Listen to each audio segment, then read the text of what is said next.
The Galactic Council Chamber was never meant to be welcoming. It was designed to impress, to dominate, to remind every species who entered it exactly where they stood in the hierarchy of the stars. The chamber was carved into the heart of a hollowed asteroid, its interior shaped into a vast amphitheater of dark alloys and ancient stone.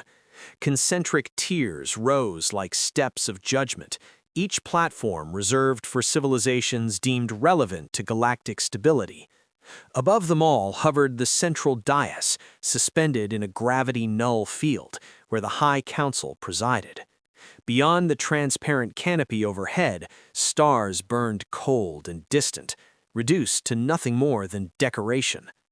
For nearly 3,000 cycles, this chamber had embodied a single belief: that civilization was measured by restraint.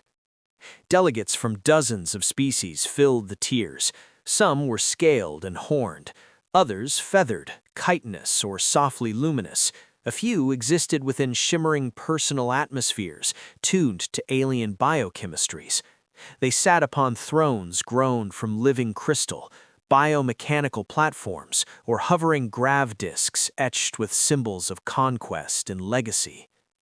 Most watched in silence. Calculation lived here. At the lowest tier stood the newest member species, humanity. Their delegation was small, 5 representatives, no armed honor guard, no ceremonial beasts, no banners recounting ancient victories or bloodlines older than memory. Just men and women in dark, formal uniforms, standing calmly beneath the weight of 1,000 alien gazes. Ambassador Elaine Carter stood at the center. Her posture was straight, hands folded behind her back, chin level. Silver threaded through her hair, not from age alone, but from responsibility. Her eyes moved slowly across the chamber, meeting stares without challenge and without deference. To many watching, that alone was unsettling. The Zir collective whispered among themselves, mandibles clicking softly in a private frequency band. "Stillness without submission," one observed. "A predator's patience," another replied. "Or ignorance," a third scoffed.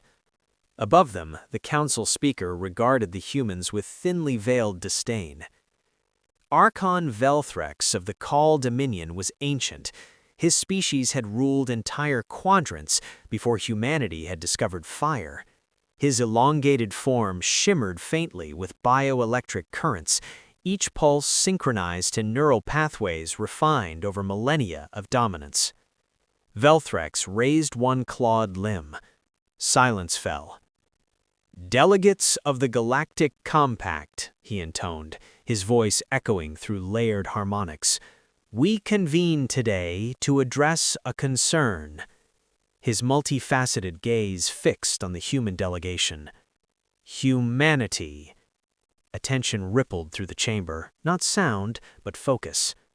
"You have expanded rapidly, too rapidly. Your fleets push into contested systems. Your colonies adapt to environments deemed uninhabitable. Your military doctrines remain disturbingly flexible." A pause. "Flexibility," he said, "is instability dressed as strength." Several delegates inclined their heads in agreement. Ambassador Carter did not move. "We have tolerated this," Velthrex went on, "because humans have shown restraint. You negotiate, you compromise, you stand down when escalation is offered." His eyes narrowed. "But restraint is not your nature." The accusation hung in the air like a blade. "You are descended from predators," Velthrex said. "Your biology, your psychology, your history, everything about your species points toward violence unchecked by instinct." A murmur of approval rippled through the upper tiers. "And yet," he added, "you insist you have evolved beyond it." Carter finally spoke. "Not beyond," she said calmly. "Around." Some delegates shifted. Velthrex's crest flared faintly. "You will clarify." "Humans didn't erase our instincts," Carter said. "We learned when not to obey them." Soft laughter echoed from several tiers. The Thal Syndicate found this particularly amusing. "An animal claiming moral restraint," one Thal delegate hissed. "Charming." Velthrex allowed the laughter to fade before continuing. "Today," he said, "the Council will determine whether humanity's so-called restraint is genuine or merely a dormant threat." A holographic projection ignited at the center of the chamber. A star system appeared, 3 inhabited worlds, rich in rare isotopes, claimed by both humanity and the Varkeen hegemony. The Varkeen were present in force, massive, horn-crested beings bred for domination, their culture revering direct confrontation, their fleets already massed at the system's edge. "The Varkeen have filed a formal grievance," Ambassador Carter announced. "They accuse humanity of encroachment and provocation." A Varkeen warlord stepped forward, armored plates clanking softly.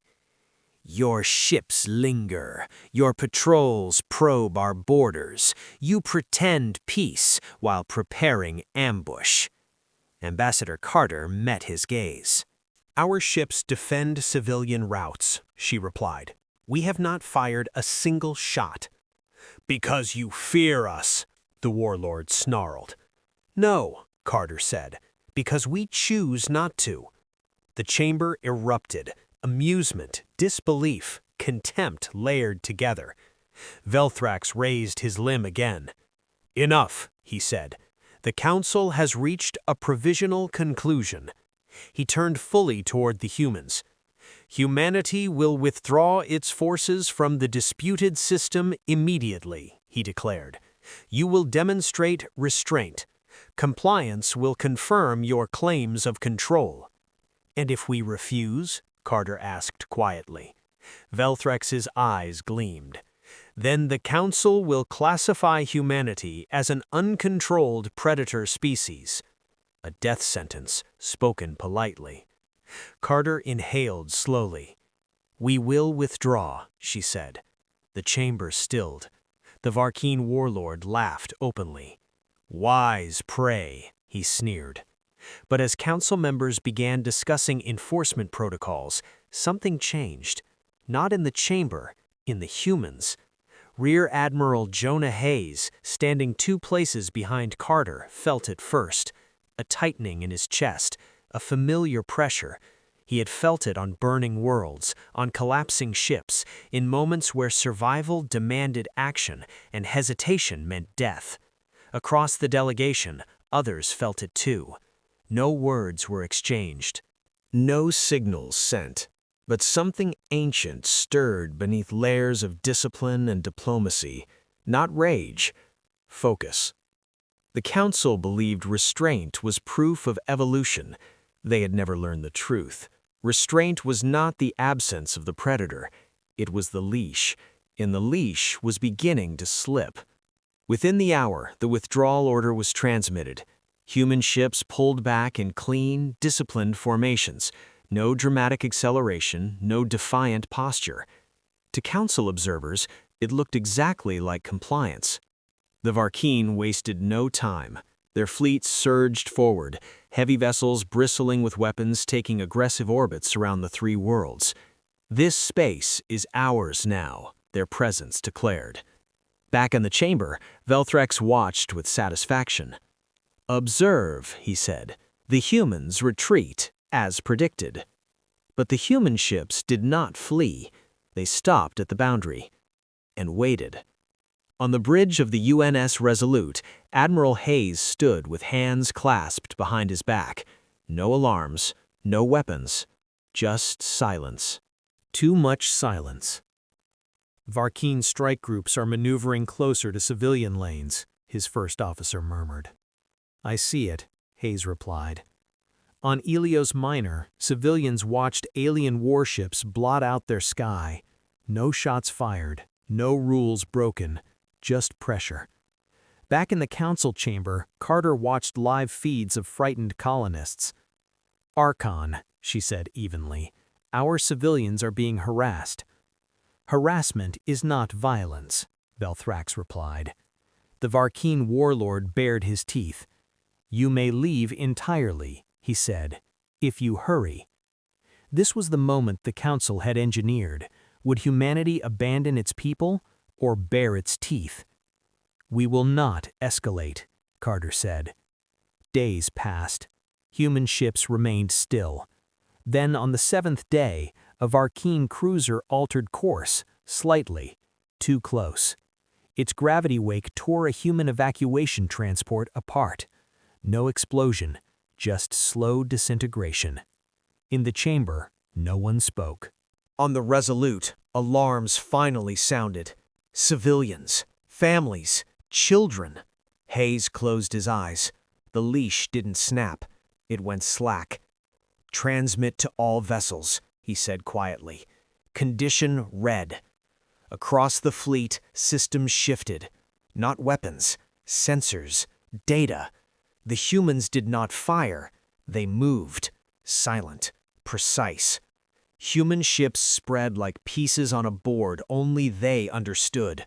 Drones formed webs, supply routes tightened, debris fields became weapons. Every move stripped the Varkeen of options.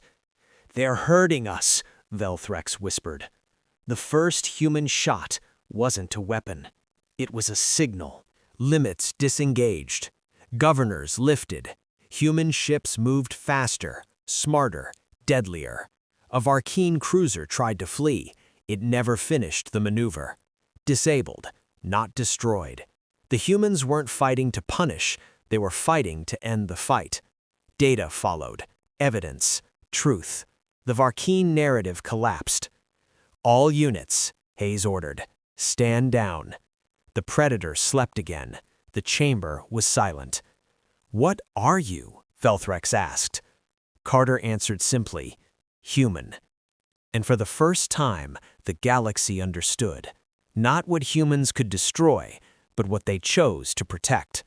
And for the first time, the galaxy understood what it truly meant to be human. If this story moved you, subscribe for more human stories from the stars.